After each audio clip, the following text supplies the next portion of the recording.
Hi everyone, welcome to AI Correct channel. This is Akash Gangwar and today we'll be studying Trigonometry Lecture 3. So in today's lecture we'll be talking about compound angles and certain questions based on that. So let's begin our lecture. So first of all we should understand why do we need compound angles? What is the motivation behind studying compound angles? So let's say we have an angle or we have to find out sine of 75 degrees. Now this is not a very common angle, right? It's not a pretty common angle, not a standard angle. So we don't really know how to calculate sine of 75 degrees. Let's say if I'm trying to convert this into cos with the help of a right angles formula, that comes out to be cos 15. Again, 15 is also not a standard formula, standard angle, right? So we definitely need something else through which we can find out the value of sine 75. Let's say if I want to write this in the form of sine of 45 plus 30. Now 45 is a standard angle, 30 is a standard angle. Now there is some hope that we might be able to write sine 75 in terms of sine 45, sine 30, cos 45, whatever, right? But there is some hope that we might be able to write this particular value in terms of standard angles, right? So that is the motivation behind studying about compound angles. And now once that is clear, let's delve into the derivation part. I'll just derive it once for sine of a plus b because these are all our geometrical proofs. So we'll be looking at geometrical proof of sine of a plus b, and after that we'll be just remembering those formulas. Now before we start with the derivation part, let's do some constructions and also certain markings. So let's call this as ray 1, this as ray 2, this is x-axis, this is y-axis. Let's take a point A over here, and what I'm doing from A is I'm dropping a perpendicular on R1. Let's call this point as B, and I'm dropping one perpendicular on x-axis. Let's call this as point C. Okay. Now from point B, I'm also dropping one perpendicular. Let's call this as point D, and I'm dropping one perpendicular on this line AC, and let's call this as point E, and this particular intersection zone as F. Okay. This is our origin O. Let us call this as angle theta 1 and this as theta 2, right? So we have to find sine of theta 1 plus theta 2, right? Now geometrically, if I want to write sine of theta 1 plus theta 2, for that I'll have to consider triangle OAC, right? We have to consider triangle OAC. So if I write sine of theta 1 plus theta 2 in terms of geometrically, that would be AC upon, this is equals to AC upon AO, right?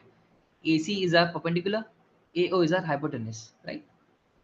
Now we can break AC into two parts, AE plus EC. AE plus EC divided by AO. Now let's deal with the first part, AE upon AO. Now we cannot conclude anything with AE upon AO, right? It doesn't make any sense geometrically. But we do know that there is one correlation between AE and AO, and that is this common thing AB, right? So AB is an hypotenuse for triangle AEB, and AB is a perpendicular for this triangle AOB, right? So this is a common link between AE and AO. So what I'll do is I'll multiply and divide by AB. This becomes AE divided by AB multiplied by AB divided by AO. This thing remains the same, right? Now if we look closely, AE divided by AB, AE divided by AB is nothing but cos of this angle, right? Now how to calculate this angle? So this is our angle theta 1 and this is 90 degree. This angle is 90 degree. So this angle actually becomes 90 minus theta 1. This becomes 90 minus theta 1. If this is 90 minus theta 1, this vertically opposite angle also becomes 90 minus theta 1. And if we consider triangle AFB, if this is 90 minus theta 1, this is 90. So this actually becomes theta 1, right? So AE upon AB, AE upon AB for triangle AEB, it becomes cos of theta 1 multiplied by AB upon AO. AB upon AO. If you talk about this triangle AOB, in that case AB upon AO is nothing but sine of theta 2. Now let's look at the second part, that is EC upon AO. Again we'll do the same thing. We have EC upon AO, and it also doesn't make any geometrical sense. So we can write EC. We can replace EC with BO because both are same, because EBDC is actually a rectangle, right? So we can write this as BD upon AO. Now again, BD upon AO doesn't make any geometrical significance, but we know that there's a commonality, that is OB, which is common in BD and also in AO. Basically having a common relation, certain relation with both BD and AO. So what we'll do, we'll divide by OB multiplied by OB divided by AO. Now if we look at BD upon OB, BD upon OB, if we look at this triangle OBD, then we have BD upon OB, that is sine theta 1, multiplied by OB upon AO. We have OB upon AO. In this triangle OAB, that actually becomes cos of theta 2. So what we have got over here is sine of theta 1 plus theta 2 is equals to cos theta 1 sine theta 2 plus sine theta 1 cos theta 2. In general, what we write is sine A cos B plus cos A sine B, right? So this is the formula which we derived over here geometrically. Now we can do the similar kind of derivation for cos of A plus B and then other formulas as well, but we won't go into those kind of derivations because that is kind of useless as of now. We just have to remember these formulas. Okay. So cos of A plus B becomes cos A cos B minus sin A sin B. Sin of A minus B becomes sin A cos B plus minus cos A sin B. And the last one, cos A minus B, cos A cos B plus sin A sin B. Now let's look at different compound angles for tan and cot as well. So we have tan of A plus B as tan A plus tan B divided by 1 minus tan A tan B. We have cot of A plus B as cot B cot A minus 1 divided by cot B plus cot A. We have tan of A minus B as tan A minus tan B divided by 1 plus tan A tan B. And for cot A minus B, we have cot B cot A plus 1 divided by cot B minus cot A. Now one thing to notice over here is when we are writing tan of A plus B, we are writing tan A plus tan B. But when we are writing cot of A plus B, we are writing cot B plus cot A. Why? Because in case of cot A minus B, we are writing cot B minus cot A in the denominator. So it becomes easier to understand when we are writing cot B initially and cot A afterwards. But in case of tan, it's always tan A plus tan B, tan A minus tan B. Right? So this is the minor difference between the formulas. Sometimes you might even forget and you might tend to write cot B cot A plus 1 upon cot A minus cot B, right? But that is not correct. So in case of cot, you have to write B first. In case of tan, you have to write A first. Okay. Now let's solve this question. We have A plus B equals to pi by 4. We have to find the value of 1 plus tan A and 1 plus tan B. So let's expand this. We have 1 plus tan A plus tan B plus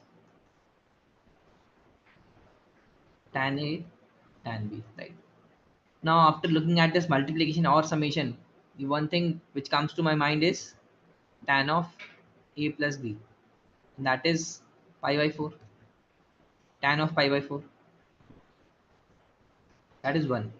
Now, tan of A plus B is tan A plus tan B divided by 1 minus tan A tan B equals to 1.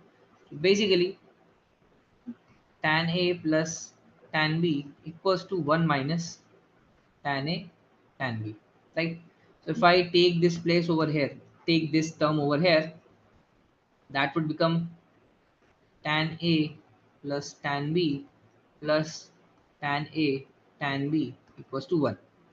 Now we have to find the value of 1 plus tan A plus tan B plus tan A tan B. We have to add 1 on both sides, so that becomes 2. So D is the correct answer. Now let's look at this question. If tan 70 equals to tan 20 plus k times tan 50, then k is equals to. Now the first thing that comes to my mind after reading this question is we can break down 17, 20 and 50, right? Because we have the final answer in terms of 20 and 50. So let's do that. So we have tan 70 equals to tan of 20 plus 50. We can write this as tan 20 plus tan 50 upon 1 minus tan 20 tan 50. This is equals to tan 70. Now if we cross multiply, we have got tan 70 minus tan 70 dot tan 20 dot tan 50 equals to tan 20 plus tan 50. Now again, we have got a linear equation over here in the final answer, but we're not getting a linear equation over here in terms of 20 and 50. So there should be something we must be doing, right? So with the help of allied angle concepts, we know that tan 70 can be written as cot 20, right? So this becomes tan 70 minus this becomes cot of 20 dot tan of 20 dot tan of 50. This is equals to tan of 20 plus tan of 50. So this cot 20 and tan 20 gets cancelled out, becomes 1 basically.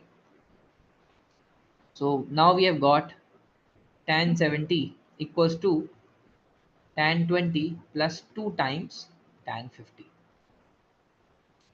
So K value is 2, right? Because we have got tan 70 equals to tan 20 plus 2 times tan 50. So that is K. Now let's look at this question. Find the value of cot 16 dot cot 44 plus cot 44 dot cot 76 minus cot 76 dot cot 16. Now things are given in terms of products over here. So the first thing that comes to my mind is to be able to solve this particular series, I have to somehow write this in terms of summations, right? Summations or differences so that we can cancel out terms and find out certain values, right? So for that we have to use a transformation, right? What kind of transformation? We have to convert these products into summations. So the only way to do that is use of cot A plus B or A minus B formula, because in that we'll be getting cot A, cot B, and cot A plus cot B or cot B minus cot A terms, right? So in that case, we can create summation or difference series. So let's try to figure out where we have to do cot of A plus B and cot of A minus B, right? So in this case, if I do cot of A minus B, in that case, we'll be getting 44 minus 16, right? So that is not a favorable number. That is not a standard angle for finding out the cot value, right? So we'll be doing cot of A plus B over here because 44 plus 16 is cot 60. That is a standard angle. Now again over here we'll be doing 76 plus 44 because that will give us 120. Again that is a stand angle. Now in this case we'll be subtracting 76 minus 16 because that would give us 60. If we are adding 76 plus 16 we'll be getting 92. That is not a stand angle. So we won't be doing cot of A plus B over here. We'll be doing cot of A minus B over here. So that is our first lead. Let's see how it works out. So for the first term we have cot of 16 plus 44, right? So we can write this as k because this is cot 60. Let's call cot 60 degree as k. Okay. And now we know that we are going to get cot 120 over here. So cot 120 is nothing but cot 180 minus 60, right? 180 minus theta. If we write cot of 180 minus theta, we'll be getting minus cot theta. That would be minus cot 60. So this becomes minus k. Now cot of 16 plus 44 equals to k equals to cot A dot cot B plus minus 1 divided by cot B plus cot A, right? So if I cross multiply, I'll be getting k times cot 44 plus cot 16 plus 1 equals to cot 16 dot cot 44. So this is my first equation. Now for second equation, we're getting minus k, basically cot of 44 plus 76 equals to minus k equals to cot 76 dot cot 16 minus 1 divided by cot 76 plus cot 16. Oh, sorry, this is 44. This is 44. Now on cross multiplying, we'll be getting minus k times cot 76 plus cot 44 plus 1 equals to cot 76 dot cot 44. This is our second equation. Now for third equation, we'll be subtracting. So cot of 76 minus 16, that becomes cot 60 and that is k. That would give us cot 16 dot cot 76 plus 1 divided by cot 16 minus cot 76. Remember, if this is a minus b, we'll be doing cot b minus cot a, right? So that's why cot 16 minus cot 76. Now on cross multiplying, we'll be getting k times cot 16 minus cot 76 minus 1 equals to cot 16 dot cot 76. This is our third equation. Now what we have to do, we have to add 1 and 2 and subtract 3 out of these because we have a minus sign over here. Okay, so adding 1 and 2, we'll be getting k times cot 44 plus cot 16 plus 1, and this is minus k times cot 76 plus cot 44 and plus 1, and minus k times cot 16 minus cot 76 and minus 1, right? We have to find out the value of this one. Now if we look closely, cot 44 is with positive sign over here, cot 44 with negative sign over here. This gets cancelled out. Cot 16 with positive sign over here, cot 16 with negative sign over here gets cancelled out. And we have cot 76 with negative sign over here and cot 76 with minus and minus positive sign over here, that gets cancelled out. So we're left with 1 plus 1 and this also plus 1, that is 3. So we've got 3 as the correct answer. So the value is 3. Okay, so it's a bit lengthy, but you just have to understand the thought process. What kind of thoughts should be triggered in your mind when you see this kind of questions? Basically, the first thought was we saw the product, so we have to convert this into a summation of different series so that we can cancel out terms, right? That is the first thought. Now the second thought is how we have to club angles. We have to summation them, we have to sum them, or we have to subtract them. So that is also depends on the stand angles, right?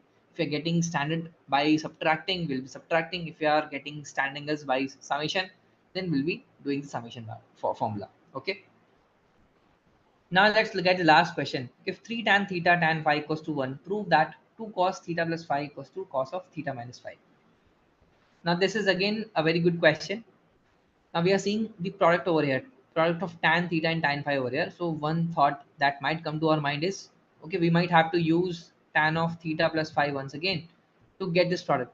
But that has nothing to do with this. Basically what we have to prove over here, right? Now if I try to expand cos of theta plus phi, cos of theta plus phi, that actually gives us cos theta cos phi minus sin theta sin phi. Now, basically, what we are getting over here is we are getting terms of cos theta cos phi, sin theta sin phi, product of these terms. Now, this term we can get only when we are going to write this in terms of sin and cos, right? So this becomes, let's write this as sin theta dot sin phi divided by cos theta dot cos phi equals to 1 by 3, right? Now the next step we have to do is we have to do component or dividend over here. So you might be overwhelmed with the thought that how can this kind of thought come to our mind.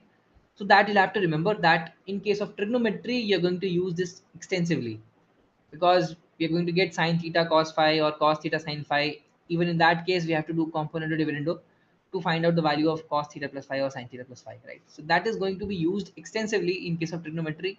So you better be remembering component or dividendo, what is component, what is dividendo, right? So after doing component or dividendo, what we'll be getting over here? We'll be getting sine theta dot sin phi plus cos theta dot cos phi divided by sin theta dot sin phi minus cos theta dot cos phi equals to 1 by 3. Not 1 by 3. 1 plus 3 divided by 1 minus 3. So this becomes 4 by minus 2. So if I cancel this minus over here and write it like this over here, we'll be getting cos of theta minus phi in the numerator and cos of theta plus phi in the denominator. That becomes 2. So if you cross multiply, you'll get your proof. Okay. Now, to be honest, this question is quite difficult or trickier, you can say, but it can be asked in PGDBA because it is testing on two things. The first thing is presence of mind. If you're able to apply two concepts in one particular question, and also it's judging your conceptual clarity. Okay, so try practicing componendo dividendo along with trigonometry because that is going to be used extensively uh, together. So this lecture was till here only, and in the next lecture we'll be continuing with certain questions and formulas of compound angles, and after that we'll be starting with the transformation formulas, right? So let's meet in the next lecture. Thanks for watching.